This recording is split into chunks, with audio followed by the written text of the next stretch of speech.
astaamaha cilmi baarista tayada leh. Cilmi baaris waliba ma ahan mid tayo leh.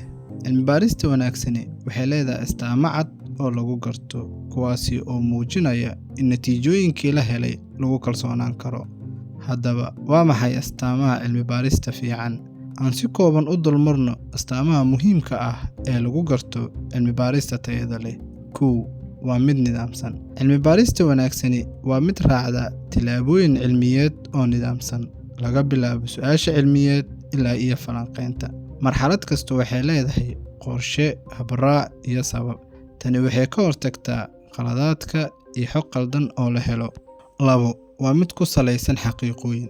Cilmi baarista tayada leh waxay ku salaysan tahay xog dhab ah oo la ururiyay ama la cabiray. Ma ahan mala awaal, waxay ku tiirsan tahay caddayn sugan oo laga helay xaqiiqooyinka. 3. Caddayn iyo daahfurnaan. Habraaca cilmi baaristu waa inuu yahay mid cad oo la fahmi karo. Qof kasta oo dib u akhriya cilmi baaristu waa inuu fahmi karaa sida natiijooyinka lagu gaaray. Tani waxay kor u qaadaa kalsoonida lagu qabo cilmi baaraha. 4.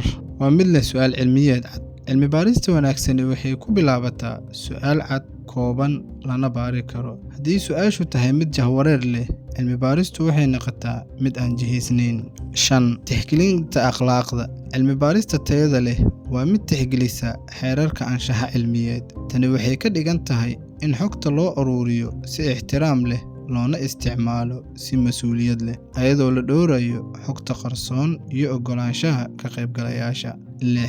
Waa in loo falanqeeyaa si qoto dheer. Xogta la helay waa in si xirfad leh loo falanqeeyaa. Waa in natiijooyinka lagu soo saaraa si cilmiyeysan oo ku salaysan habka cilmiyeed ee la adeegsaday. Falanqayntu waa in aysan ku dhisnaanin mid dareen ah, balse ay noqotaa mid lagu dhisay xog iyo aragti cilmiyeed. 7. Cilmi baarista wanaagsani waa mid qof kala samayn karo si uu u helo natiijo la mid ah ama u dhow cilmi baarihii ka horreeyay. Tani waxay muujinaysaa in cilmi baaristu tahay mid lagu kalsoonaan karo. 8. Waa inay leedahay saameyn iyo faa'iido. Cilmi baarista tayada leh waa mid wax ku ool ah oo soo kordhisa aqoon ama xal u keenta dhibaato jirto. Waa in natiijooyinku yihiin kuwo la adeegsan karo si dhab ahna uga jawaaba su'aashii cilmiyeed. Ugu dambeyn, cilmi baarista wanaagsani ma ahan kaliya in la qoro warbixin dheer, ee waa mid leh nidaam, caddayn, su'aal cad, akhlaaq iyo saameyn muuqata. Marka cilmi baarista lagu saleeyo astaamahani, waxay noqotaa mid wax ku ool ah